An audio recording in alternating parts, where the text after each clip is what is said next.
don't let appearances deceive you. If deep breathing, confined spaces, the dark and cold aren't your thing, look away. Hi, my name is Karen and I'm the women's world record holder for the deepest cave dive. And welcome to Miracle Waters.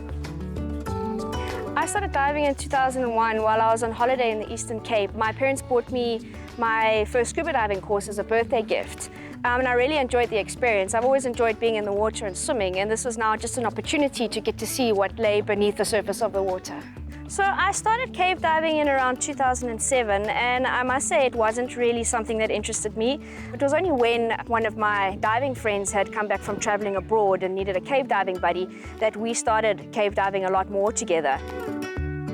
It's not a typical career step after a BSc honours in pharmacology, but after Karen met world record holders Werner van Schaik and Nuno Gomez, the bug bit hard. So I decided to break the women's world record. It was probably around 2004, 2005, but at that time I was still a relatively entry-level diver. It was only, probably 16 or 17 years later that I was actually able to attempt to break the record. So it was over a number of years that I started building up depth, starting at 100 meters, then 110, 120, eventually 150 meters, and then eventually getting to the point where I felt I had enough skills and experience to take on the record. So there was really a lot of preparation that went into putting a dive like this together.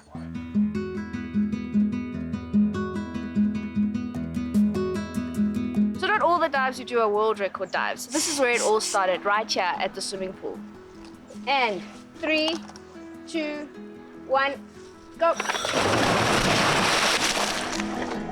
We decided to start somewhere out there diving in 2013 when we'd left the diving club that we were with at the time. And we did that because we wanted to take a little bit of a different spin on diving and the diving club environment. We wanted to be able to organize more expedition type trips to go dive places where people don't normally go and dive.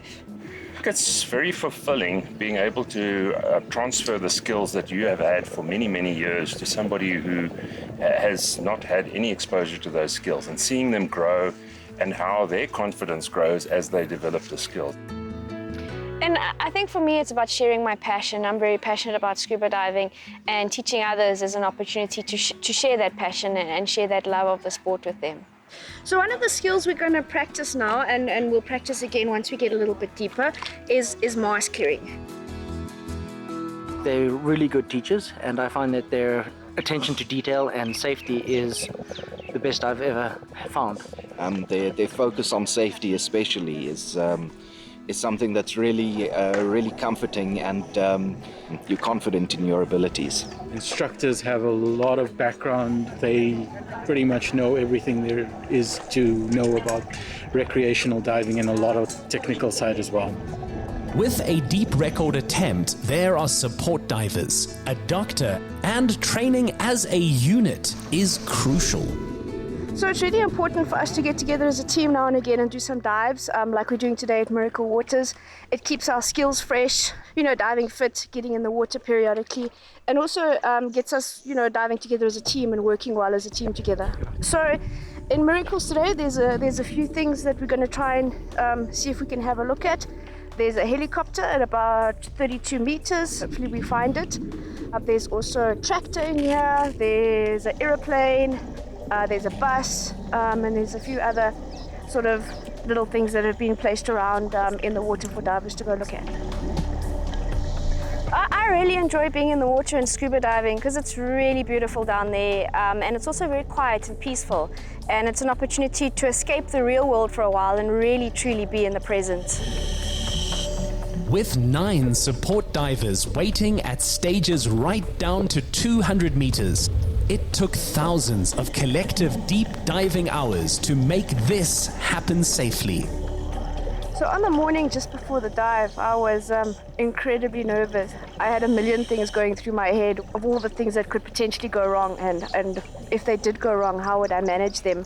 But you kind of slowly think through each of those scenarios and think how you can manage them, and that kind of calms your nerves a little bit. I don't really have any specific rituals before I dive, but I do check and double check all my equipment to make sure that everything is right and everything is working properly before the dive. One of the things we've realized preparing for and executing a dive like this is that the amount of time you spend with a team is really critical, because you need to know what someone's doing underwater. You need to anticipate any problems. You need to know when they're flapping with a piece of gear if it's just frustration or if they're actually in trouble. And what we've realized is that lots of dives together, having fun, is what sets that. Karen's extremely disciplined. I think the discipline not only comes in the water but also out of the water, and we saw that grow over the periods while we were building up. Every single time there was a different aspect that we had to have a look at. Even in the technical workshops, questions were asked and answered, and eventually her leadership skills came through to the forefront, saying that's what she wants, that's how she needs it, and everyone had to fit into that gap, and we had to understand what our own personal limitation was to make sure that we could achieve her goal. Well, I'm feeling really proud to be part of this team, and I'm really proud of Karen and her achievement. I've known her for 8 years.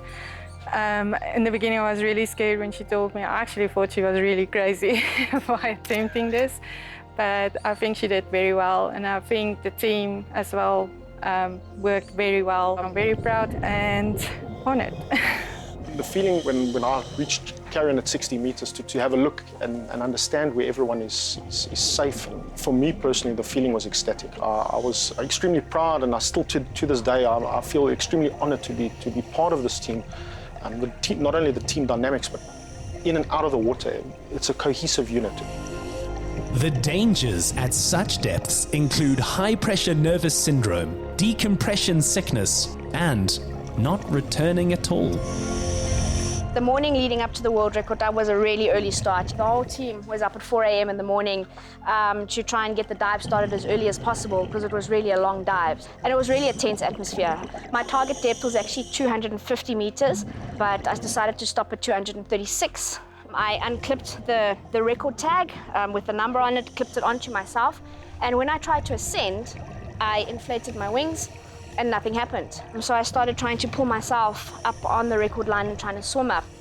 It was only when I got to about 211 meters that I felt that there was something tangled around my legs. And when I looked, I could see there was line that was holding me down. So I managed to throw that line off and then was able to continue my ascent.